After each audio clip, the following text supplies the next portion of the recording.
Hola, el día de hoy les voy a hablar de los entornos económicos sociales y esto forma parte de las presentaciones para la preparación del examen Ceneval. Como primer subtema tenemos los sistemas históricos de la organización económica y de las corrientes del pensamiento económico.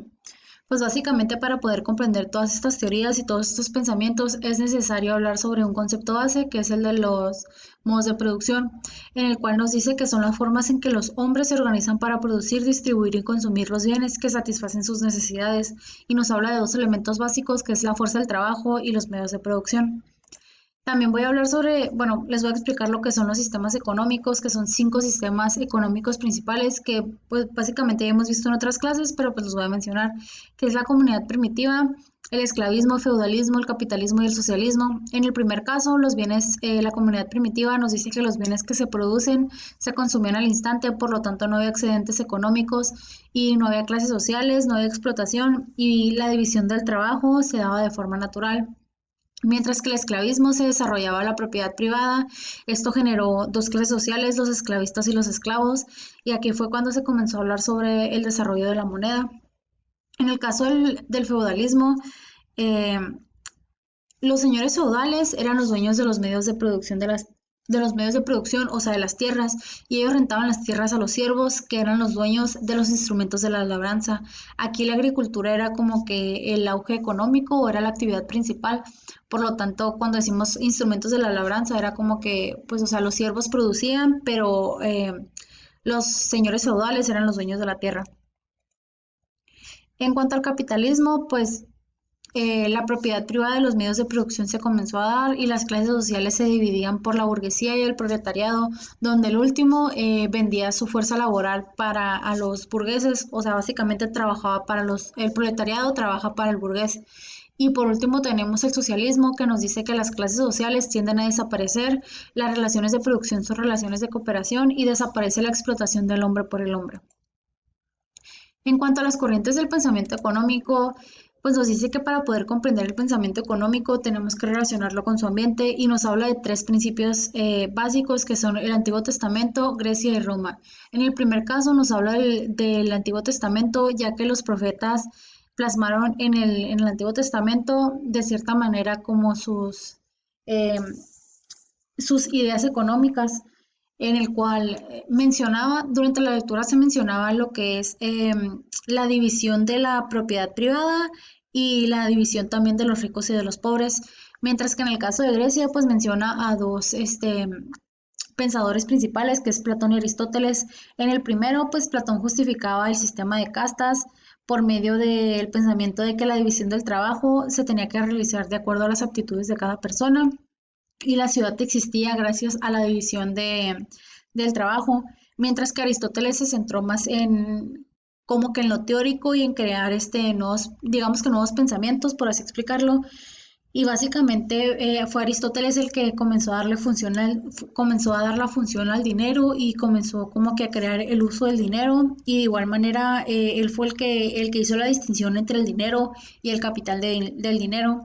Y de igual manera se menciona a Roma, ya que pues a pesar de que ellos no dejaron muchos pensadores o muchas teorías económicas, tuvieron a dos pensadores que fueron el parteaguas para ciertos pensamientos económicos que más adelante les voy a explicar, que fue Plinio, en el cual el oro en el cual decía que el oro tenía cualidades como tipo de cambio y valía más que otros metales preciosos.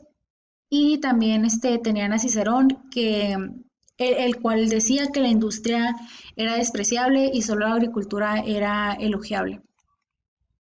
Más adelante ustedes van a poder definir cuáles fueron los pensamientos que Plinio y Cicerón de alguna manera crearon. En cuanto a los pensamientos económicos, tenemos el derecho canónico escolástico, el mercantilismo, la economía política, los fisiócratas, los clásicos, marxistas, neoclásicos, keynesianos y los estructuralistas. En el primer caso, el derecho canónico y escolástico pues se sitúa en la Edad Media y es el periodo en donde se desarrolla el feudalismo. Los pensadores estaban ligados completamente a la iglesia y aquí pues voy a decir como que voy a explicar un poco lo que es el derecho canónico y el escolástico. El escolástico, pues es se concilia la fe con la razón, y mientras que el derecho canónico son preceptos religiosos y normas de conductas. Sus principales ideas económicas es que se basaban en preceptos aristotélicos y doctrinas católicas. La economía la veían, era lo mismo que un conjunto de leyes entendidos como preceptos morales, y se creó como que, digamos que ellos crearon el concepto del precio justo, en el cual nos decía que el precio dependía totalmente del valor inherente de las mercancías. Mientras que los mercantilistas, pues es la doctrina que refleja las condiciones del capitalismo comercial. Es una doctrina nacional donde el Estado juega un papel importante en la dirección de la política económica. Y aquí los metales preciosos fueron un auge y favorecieron la balanza comercial. Aquí fue cuando se comenzó a dar lo de la colonización, la destrucción del sistema feudal, y se hubo una tendencia a más interés en el comercio. De igual manera, aquí fue cuando se comenzó la aparición de los monopolios. Las ideas principales que dejaron los pensadores mercantilistas es que tenían una actitud favorable a vender, tenían un deseo de la acumulación del dinero y tenían una postura y se oponían a la usura. En el caso de los fundadores de la economía política, pues en resumen, su pensador principal fue el que inició con la teoría del valor del trabajo, que más adelante fue reelaborada por los clásicos y por los pensadores clásicos y por los pensadores marxistas. Y aquí básicamente se favorece a la propiedad privada, que determina la posición social de los individuos, es decir, que el Estado debe proteger la propiedad industrial. Y según a lo que investigué, fue como que el inicio de los impuestos, ya que su pensador principal, William Perry, pensaba que se debería ayudar, que todos los ciudadanos deberían de ayudar con los gastos del Estado. Continuamos con los fisiócratas, que según varios autores piensan que fue precursora de la economía moderna. Esta surgió en el siglo XVIII, y esta escuela considera la agricultura como la única actividad realmente productiva, porque es la única que da un producto neto, y a la industria, al comercio y a los servicios los considera como económicamente estériles. Aquí se dice que los individuos deben de desenvolverse libremente, por lo tanto el Estado debe limitar su intervención en actividades económicas. En cuanto a los clásicos, pues aquí hablamos de los pensadores que todos ya hemos escuchado: Adam Smith, David Ricardo y Roberto Malthus. Y pues su investigación económica fue ordenada y sistemática. Estudiaron los principios del funcionamiento del sistema capitalista de su tiempo, y hablaron del proceso histórico que dio origen al capitalismo, y a su vez se refirieron en parte a la evolución futura del sistema. En cuanto al pensamiento marxista, eh, la diferencia que tiene el pensamiento marxista a otros pensamientos económicos es que esto no es solo una doctrina económica, ya que se, se concibe como una concepción del mundo que implica aspectos filosóficos, sociales, económicos y políticos. Y voy a mencionar como tres de los aportes principales, que es de que la fuerza del trabajo se veía como una mercancía. Se desarrollaron la teoría del valor del trabajo, y pues básicamente el régimen económico era la base de la sociedad. En cuanto a los neoclásicos, sus aportaciones fue el desarrollo de la teoría subjetiva del valor, que estaba basado en la utilidad y la escasez. Desarrollaron la teoría de la formación de los precios, de la oferta y la demanda, y la teoría del equilibrio económico general. A continuación tenemos al pensamiento keynesiano, que pues se inició por la crisis que afectó al mundo capitalista en 1929, ya que el autor lo que buscaba era comprender por qué se situaban las crisis. Ellos dejaron lo que es la teoría macroeconómica, y también su teoría fue una refutación del liberalismo, ya que apoyaba la intervención del Estado en la economía para impulsar la inversión. En cuanto a, bueno, el último pensamiento, y creo que uno de los que se me hizo a mí más interesante, fue el estructuralista, ya que, ok, los voy a explicar. Se llama estructuralistas principalmente a los economistas latinoamericanos que piensan que los problemas de los países en América Latina se derivan del propio funcionamiento del sistema económico. Este surgió después, cuando terminó la Segunda Guerra Mundial, pues por todas como que todas las consecuencias que tuvo, ¿no? Y aquí nos dice que las economías latinoamericanas se deben de reformar para poder asegurar el funcionamiento eficiente y equitativo de las instituciones capitalistas. Los estructuralistas ven también la necesidad de reformar la estructura del sistema capitalista internacional con el fin de que los países pobres obtengan más ganancia del comercio entre naciones. A continuación voy a hablar sobre la teoría macroeconómica y pues para poder explicar la teoría macroeconómica voy a también hablar sobre la teoría clásica. Bueno, la teoría económica clásica se basa en la obra de las riquezas de las naciones de Adam Smith y establece principios para el análisis del valor, de la división del trabajo, del lucro, del interés y de los rendimientos de la tierra y desarrolla teorías sobre la distribución, el crecimiento económico, la intervención del Estado, la formación y el empleo del capital.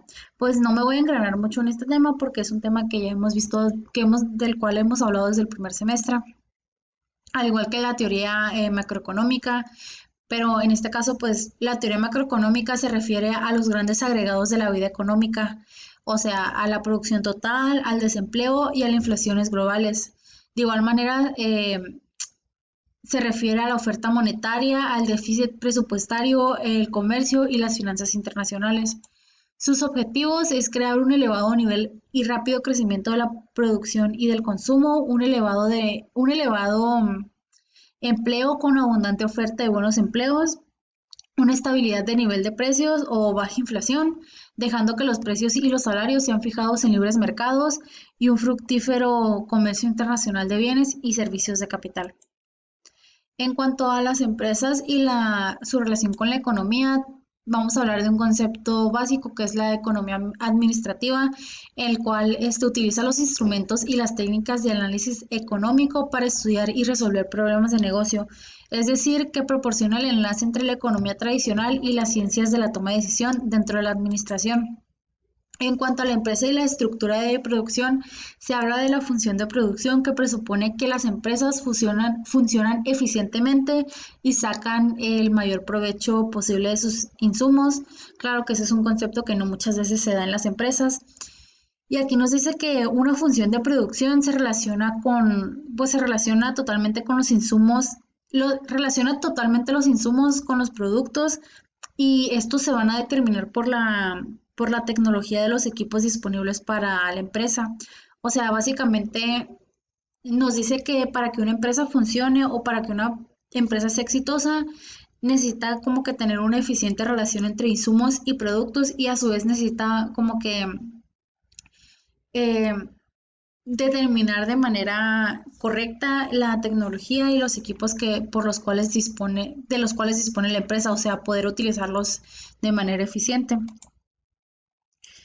En cuanto a los conceptos básicos de la economía, vamos a hablar de mercado, oferta, precio, demanda, entre otros.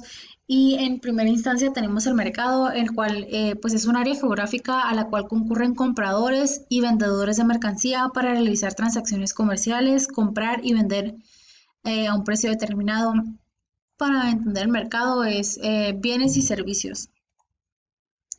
Estos se van a clasificar como mercados locales, mundiales, regionales y nacionales, que creo que los conceptos están como pues implícitos, no se necesitan explicar. Pero también estos se pueden dividir de acuerdo a lo que ofrecen, o sea, pueden ser mercados de mercancías, cuando el mercado se ofrecen bienes producidos específicamente para venderlos, por ejemplo, el mercado de calzado, de ropa, del café, etcétera, y pueden ser mercados de servicios, que son aquellos que no se ofrecen bienes producidos, sino pues servicios. El más importante es el mercado del trabajo. Estos también se pueden dividir de acuerdo al tiempo de formación del precio, ya sea que sean de oferta instantánea. En este tipo de mercados el precio se establece rápidamente y está determinado por el precio de reserva. También pueden ser de corto plazo, en el cual el precio no se establece rápidamente. Más bien este se encuentra determinado en gran parte por los costos de producción y el mercado de largo plazo, que pues el precio se establece lentamente y está determinado en buena medida por los costos de producción. También se divide de acuerdo a la competencia, ya sea de competencia perfecta o de competencia imperfecta. En el primero existe un gran número de compradores y vendedores de una mercancía y estos ofrecen productos similares.